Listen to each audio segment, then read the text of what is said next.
आज फिर हम अलंकार की चर्चा करेंगे। पिछली कक्षा में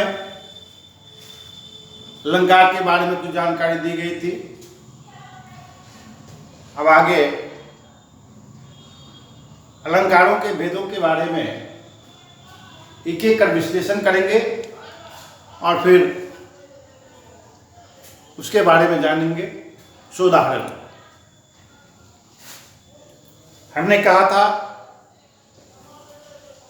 हमने आपको बतलाया था कि अलंकार क्या होता है, अलंकार किसे कहते हैं, इसके कितने भेद हैं। दरअसल काव्य की शोभा बढ़ाने वाले गुणधर्म को ही अलंकार कहते हैं। काव्य की शोभा बढ़ती है और यह मुख्यतः दो प्रकार के होते हैं, शब्दालंकार, अर्थालंकार, जैसा कि मैंने पिछली कक्षा में आपको नोट कराया था। अब आगे बढ़ते हैं। शब्दालंकार के अंतर्गत चार अलंकार, जिसमें अनुप्रास, यमक, श्लेष और प्रणोक्ति प्रकाश। अनुप्रास के बारे में आपको जानकारी मिल चुकी है। अब इस क्रम को आगे बढ़ाते हुए हम यमक पढ़ाते हैं। नोट करते चलेंगे आप।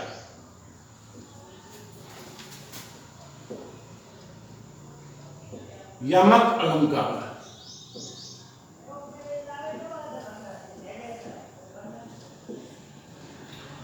यमक का अर्थ होता है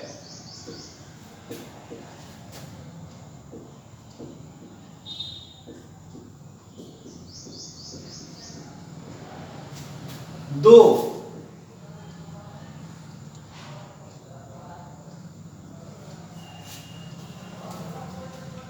इसकी परिभाषा है, इसको समझना है। कविता की पंक्ति में जब कोई एक शब्द, हमने कहा कि यमक का अर्थ होता है दो, तो कविता की पंक्ति में जब कोई एक शब्द दो बार आए, दोबारा आए और उस शब्द का अलग अलग अर्थ हो। कविता की पंक्ति में जब कोई एक शब्द दोबारा आए तथा उसका अलग अलग अर्थ हो, वह यमक अलंकार होता है। एक पद के माध्यम से इसे आप यूं समझे, वह शब्द पुनि पुनि पढ़े,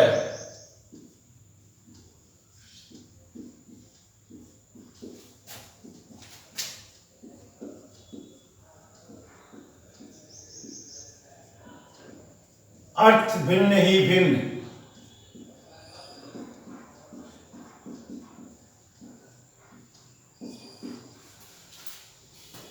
क्या कहा गया इसमें? वह शब्द बने, वही शब्द, कोई शब्द दोबारा पर बने, रिपीट हो, रिपीटेशन होना चाहिए, आवृत्ति होनी चाहिए, शब्दों की आवृत्ति, लेकिन अर्थ भिन्न ही भिन्न, लेकिन उसका अर्थ अलग। शब्द दोबारा आएगा लेकिन उस शब्द का दोनों अलग अर्थ लेकर के आएगा। अनुप्रास में और यमक में क्या अंतर है? तो अनुप्रास में वर्णों की आवृत्ति होती है और यमक में शब्दों की आवृत्ति होती है। अनुप्रास में एक वर्ण दो या दो से अधिक जितनी बार आता है वह अनुप्रास होता है। इसमें दोबारा आता है एक ही शब्द लेकिन भिन्न अर्थ को लेकर के आता है। जैसे देखें, उदाहरण से आप समझेंगे। हम सबसे आसान उदाहरण, इसके बाद साहित्यिक उदाहरण भी देंगे समझने के लिए। उदाहरण, सजना है मुझे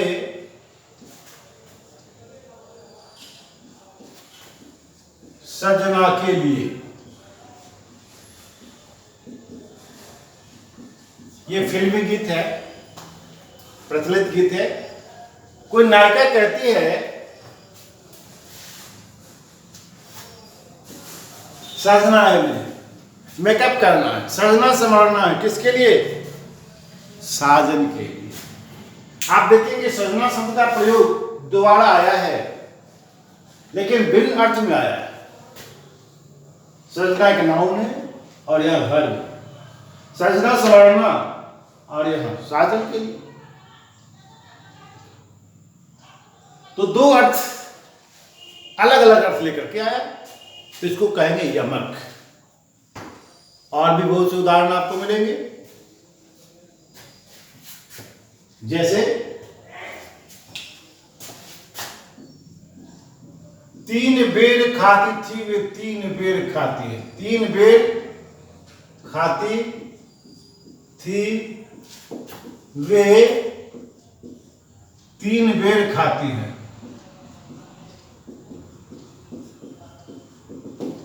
अब यहां देखिए दो बार है।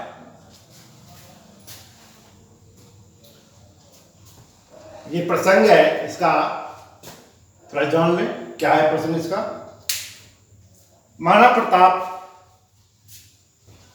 जब हल्दी घाटी के युद्ध में 7,000 सैनिकों के साथ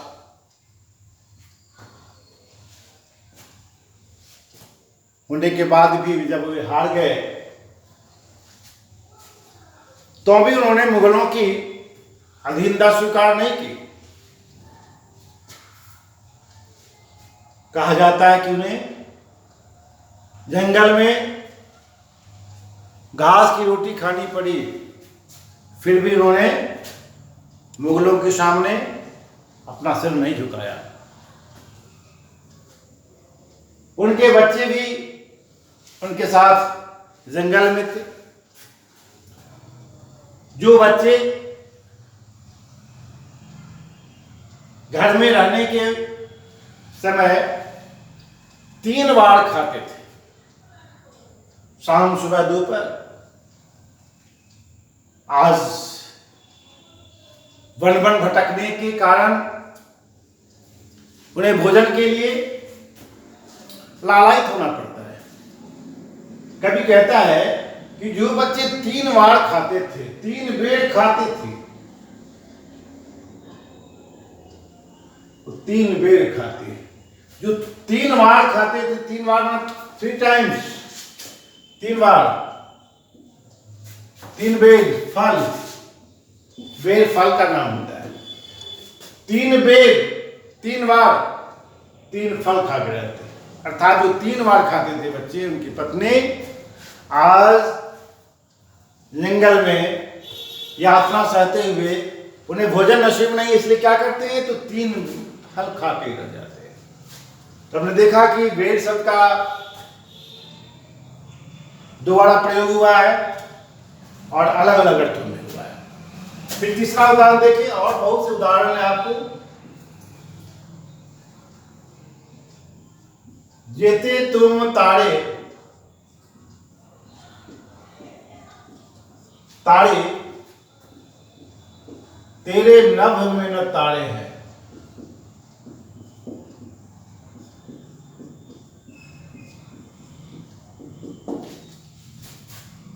आपने यहां देखें, कोई भक्त भगवान से कहता है, हे भगवान, हे परमेश्वर, जितनों को तुमने ताड़ दिया, तारे उद्धार करना, तारे बटे उद्धार, तारे माने आकाश के तारे, तारे आकाश स्टार्स।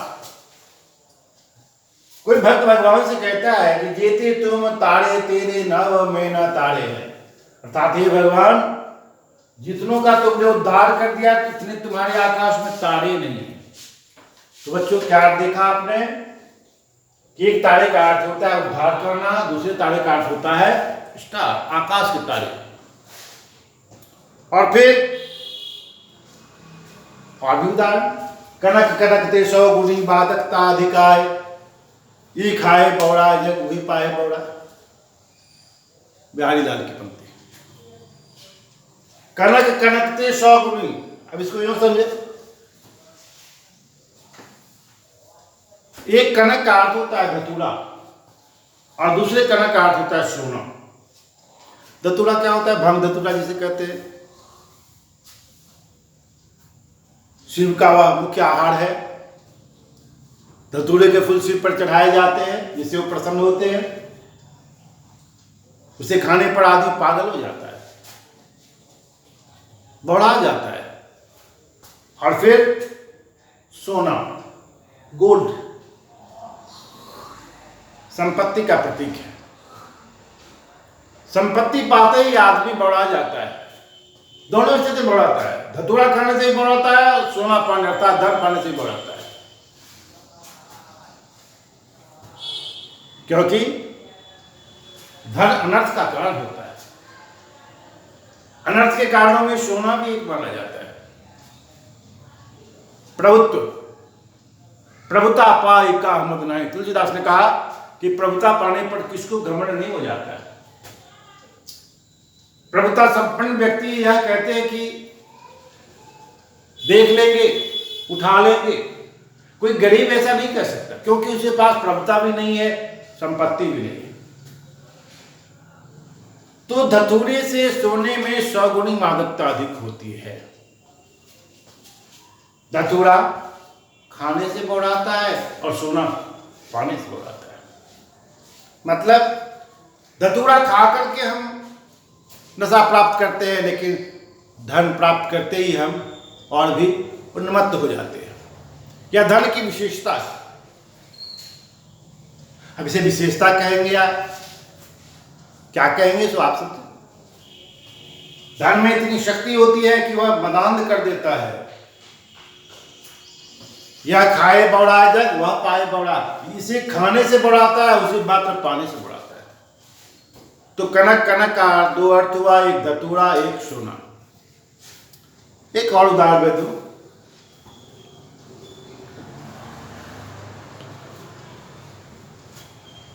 अब इस उदाहरण को समझें।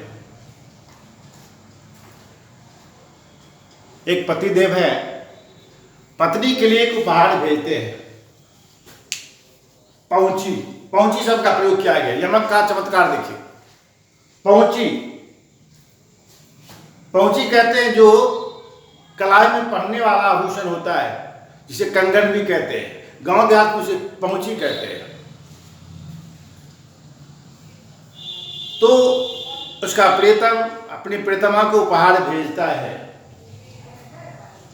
पहुंची, ये पहुंची शब्द का प्रयोग 13 बार हुआ है। प्राचीन कवि है, देखिए कितना सुंदर प्रयोग हुआ है। वह पहुंची डाक से भेज देता है और पत्र भी लिखता है। कहता है, पहुंची जो मैंने भेजी थी वह पहुंची, तुझ तक पहुंची है कि ना पहुंची। शब्द पर ध्यान दीजिए। पहुंची जो मैंने भेजी थी वह पहुंची, तुझ तक पहुंची है कि ना पहुंची। अगर पहुंची तो लिख भेजो कि पहुंची तुझ तक पहुंची है। अगर पहुंची तो लिख भेजो कि पहुंची तुझ तक पहुंची है। ठीक है, पहुंची तो पहुंच गई। पहुंची पढ़ने का उपक्रम भी करती है, लेकिन पहुंची तक पहुंची ही नहीं। मतलब वह पहुंची जब छोटी हो गई तो वह जवाब देती है। पहुंची जो तूने भेजी थी वह पहुंची मुझ तक पहुंची है। लिखती है पत्र में, पहुंची जो तूने भेजी थी वह पहुंची मुझ तक पहुंची है, मगर पहुंची तो क्या पहुंची जो पहुंची तक न पहुंची है। आपने देखा कि शब्द में 13 बार पहुंची शब्द का प्रयोग हुआ है, लेकिन भिन्न अर्थों में प्रयोग हुआ है। तो हमने कहा कि यमक की क्या परिभाषा है? एक शब्द दोबारा है लेकिन भिन्न अर्थ लेकर आए, वहां यमक अलंकार होता है। ये पहुंची शब्द का प्रयोग पहुंचना क्रिया में आया। पहुंची शब्द का प्रयोग ये कलाई के लिए आया। पहुंची शब्द का प्रयोग कंगन के रूप में आया। तो हम देखते हैं कि इस प्रकार के शब्द जब वाक्य की शोभा बढ़ाते हैं तो वाक्य की सुंदरता बढ़ जाती है, काव्य की सुंदरता बढ़ जाती है। और भी कैसे कई उदाहरण है इसके। अब चौथा, तीसरा अलंकार पुनरुक्ति प्रकाश अलंकार। अलंकार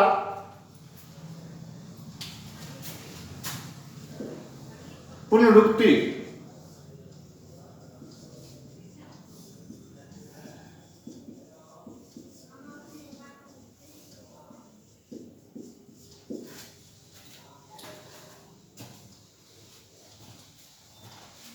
कविता की पंक्ति में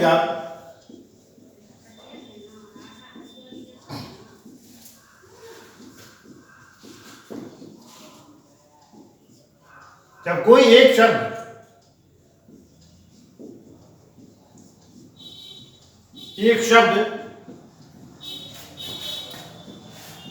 एक साथ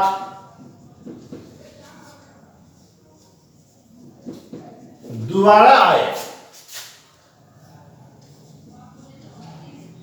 तथा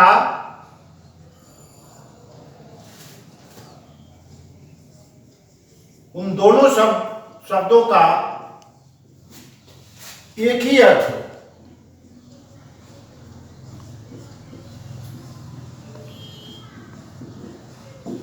वहां पुनरुक्ति प्रकाश अलंकार होता है। पुनरुक्ति का अर्थ होता है रिपीटेशन ऑफ वर्ड्स। शब्दों की आवृत्ति होती है लेकिन एक साथ होती है। शब्दों की आवृत्ति तो यमक में भी होती है लेकिन अलग अलग अर्थों में होती है। इसमें क्या होता है, एक शब्द दोबारा आता है, एक साथ जुड़ा होता है हाइफन से। इसकी पहचान यही है कि वह शब्द हाइफन से जुड़ा होगा, बीच में डैश होता है, हल्का डैश। हम समझ जाएंगे ये पुनरुक्ति प्रकाश अलंकार, इसका लक्षण यही है।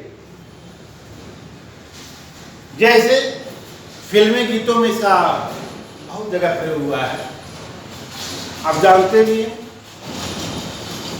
सुनते भी होंगे। कजरारे कजरारे धीरे धीरे बोल कोई सुन ना ले, कभी कभी मेरे दिल में ख्याल आता है, सारी सारी रात तेरी याद सताए। ऐसे कई गीत हैं जिसे पुनरुक्ति प्रकाश अलंकार का बहुसंख्यक प्रयोग हुआ है। अब साहित्य की बात करेंगे तो आप अपनी किताब में देखें, एक कविता है मेघराय कविता, आपके पाठ्य पुस्तक में है, अभी पढ़ाई नहीं हुई है। जब पढ़ेंगे तो देखेंगे, उस समय हम बताएंगे। वहां पुनरुक्ति प्रकाश अलंकार का प्रयोग किया गया है।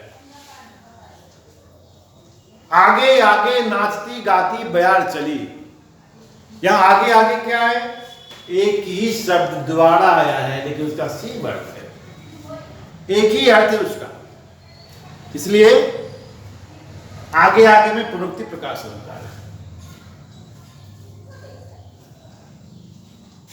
अब इसे हम और उदाहरण से इसे सुशोभित कर सकते हैं। अब आगे देखें शब्दालंकार का अंतिम श्लेष अलंकार है श्लेष अलंकार।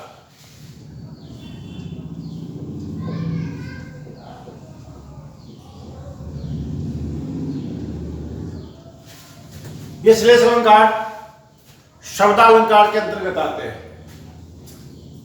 श्लेष का अर्थ होता है चिपकना, चिपकाना। इसकी परिभाषा यूं है, जब किसी शब्द में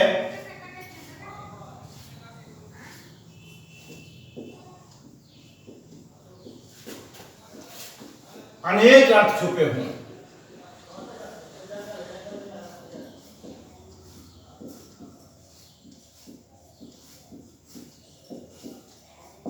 वहां श्लेष अलंकार होता है।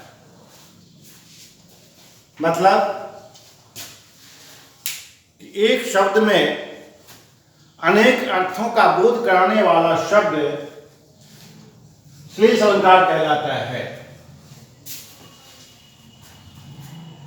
श्लेष का अर्थ होता है चिपकना या चिपकाना। कोई एक शब्द अनेक अर्थ छुपे होते हैं। जैसे उदाहरण देखें,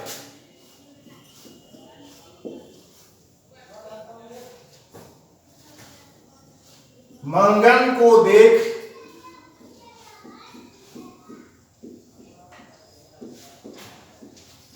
देख पट बार बार।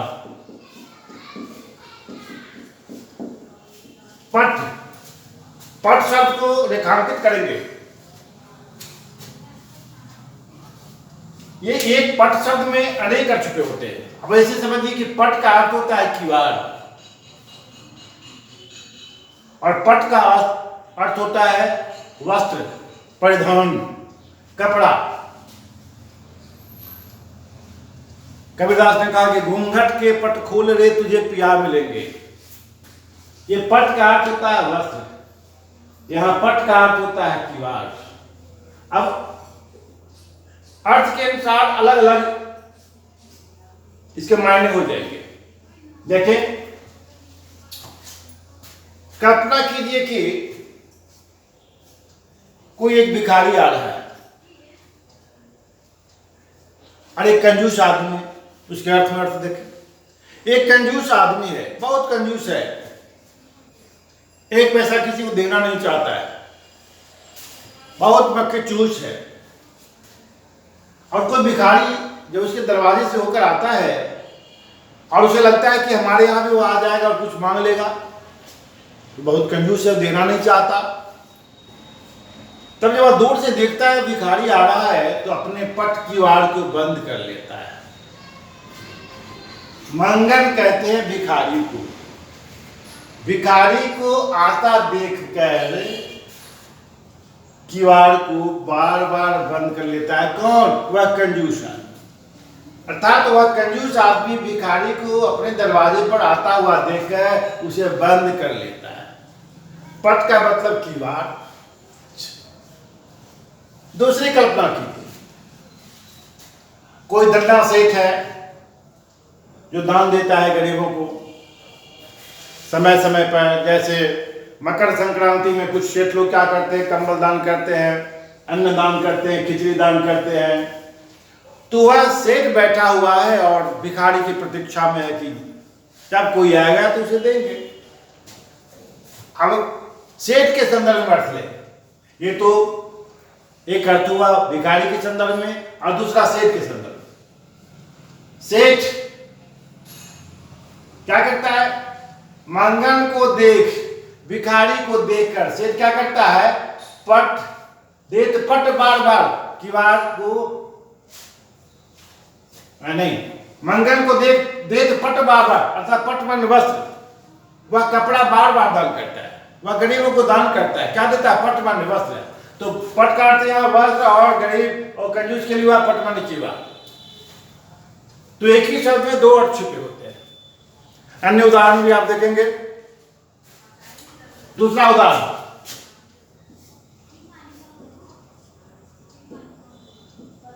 सुवर्ण को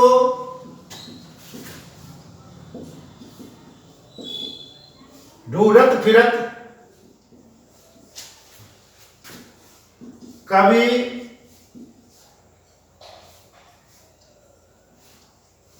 व्यभिचारी चोर। यहां सुवर्ण में तीन अर्थ निकलेंगे, कवि के अनुसार अलग, व्यभिचारी के लिए अलग और चोर के लिए अलग। सुवर्ण, अब आप देखें, इसको देखें, सुवर्ण कवि के लिए, व्यभिचारी और चोर, यहां तीनों के अलग अर्थ होगा।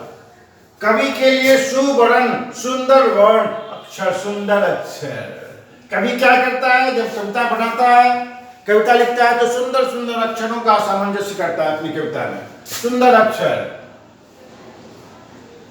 व्यभिचारी के लिए सुंदर स्त्री, सुवर्ण, वर्ण रंग, सुंदर रंग वाली स्त्री अर्थात गोरी स्त्री, सुंदर स्त्री। और चोर सुवर्ण, सुवर्ण और सोना, दोनों मतलब गोल्ड। तो आपने क्या देखा कि एक ही सुवर्ण के तीन अर्थ तीनों संदर्भ में अलग अलग पाए जाते हैं।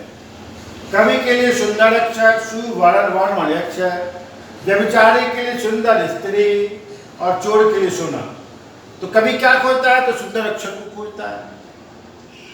व्यभिचारी क्या खोजता है? तो सुंदर स्त्री के फेरे में रहता है। और चोर हमेशा सोने की ताक में रहता है, गोल्ड की ताक। और भी कई अन्य उदाहरण हैं। एक उदाहरण और देखें। को घट ये वृष भानुजा वे हलधर के वीर। वृष भानुजा और हलधर, इसके दो अर्थ हैं। वृष भानुजा कहते हैं वृषभ की अनुजा, अर्थात वृषभानु की जा बेटी, वृषभानु राजा, वृषभानु की बेटी राधा। और वृषभानुजा कहते हैं वृषभ की अनुजा, अर्थात गाय। तो वृषभानुजा में श्लेष है, एक अर्थ होता है गाय और एक अर्थ होता है राधा। उसी प्रकार हलधर, हल को धारण करने वाला अर्थात बलराम, और दूसरा है हल को धारण करने वाला अर्थात बैल। तो बच्चों आपने क्या देखा कि एक शब्द में अनेक अर्थ छुपे होते हैं।